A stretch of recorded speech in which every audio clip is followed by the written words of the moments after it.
Although meditation is often taught as a method to relax, for over 1,000 years the Japanese warriors used meditation as a method to become more fully present. And to really heighten our senses of everything that's happening in the present moment. It becomes extremely challenging very quickly, as one of our Zen masters and teachers states. It is definitely an extreme sport once you fully engage it, and it will change your life. And this extreme sport, the challenge of it, actually the war, if you want to call it that, it's one that it's one that can be won only by accepting that you've already won. And that sounds like crazy Zen crap, but it'll start to make a lot more sense after you've been meditating for some time. And for you, learning to meditate this way, your primary challenge will be getting to the cushion daily. Your body will have resistance to it, even if it's only 1 or 2 minutes a day. So consider this resistance as your primary opponent. And this opponent is one of the greatest teachers you may encounter in your life. And it directly addresses the illusion that this brain and this body are two different things. And the body's resistance that you'll experience going to the cushion and often on the cushion itself, as you meet that with more and more curiosity, you'll start to unravel the distinction between mind and body. So when you're starting meditation practice, I can encourage you a couple different ways, but keep it simple. When I first started meditating, I bought, very nice, this is called a Zafu. This is a Zabuton, and it helps me particularly because as I'm stepping over it every morning, thinking I should meditate, it's a good reminder to meditate, but you don't need to get all the paraphernalia just to begin. And again, just keep it simple. Start with the 1 minute in the morning and keep meditating.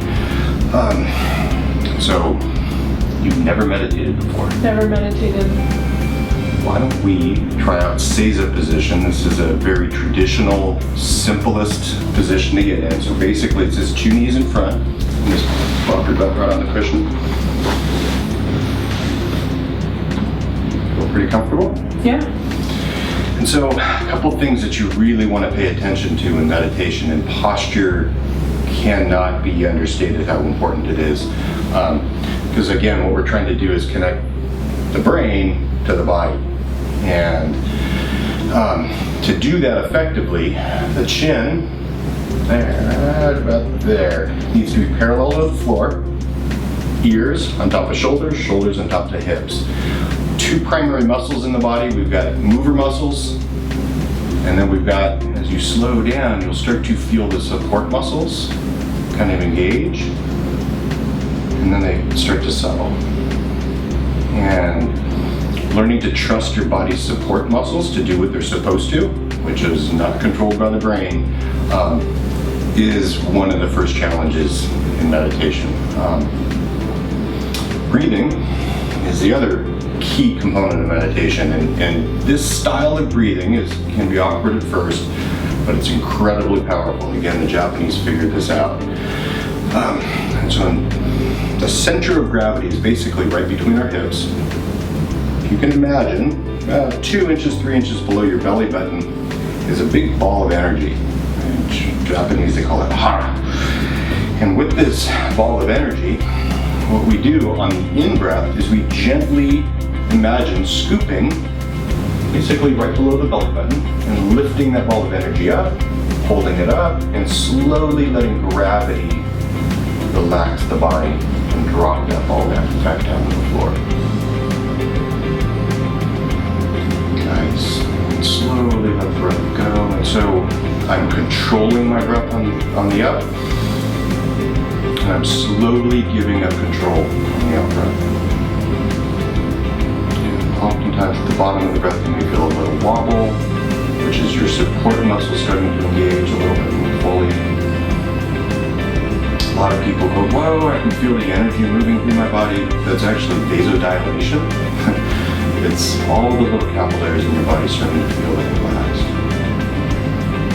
Eyesight is the other key thing, and you'll hear it bunch of different ways from a bunch of different places, but the functional MRI has proved it over and over and over.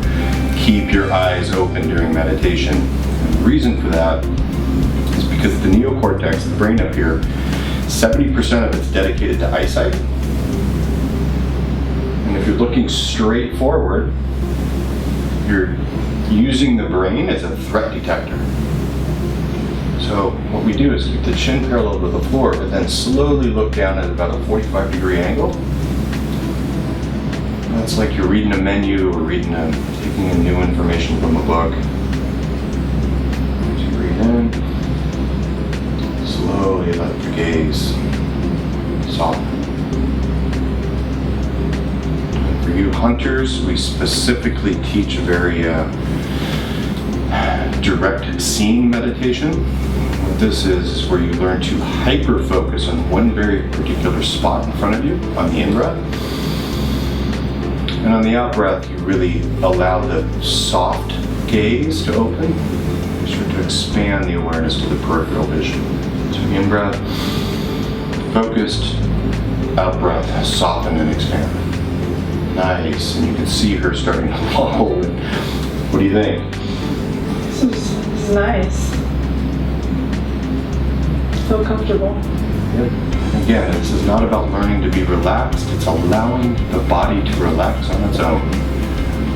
Nice, there you go. And you can see that wobble, you can see the little head movements. And so another position you might want to try, speaking of meditator, is called Burmese position. It's fairly simple. What you would really want to be clear on is that this foot moves out in front of the other.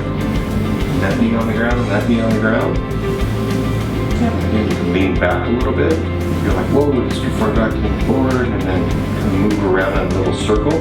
You'll find that magic sweet spot where the center of gravity. Shins nice and grow. 45.